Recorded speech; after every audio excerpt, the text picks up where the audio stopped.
Hanugin man palang matuwo,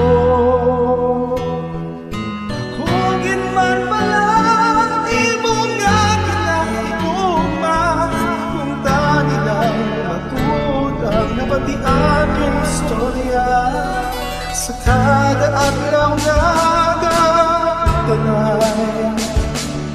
Nadala lang ang tanan sa suliganay,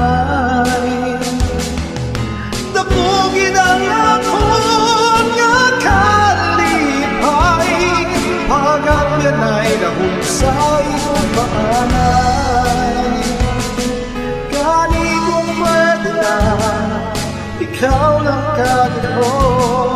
Gani kung pwede na, ikaw basta sa'yo.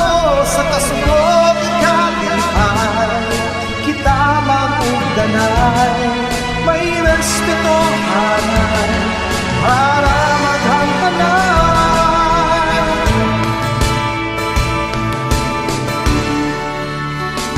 Kung kaisa may gabog niya problema, di malikawan pagsunod ay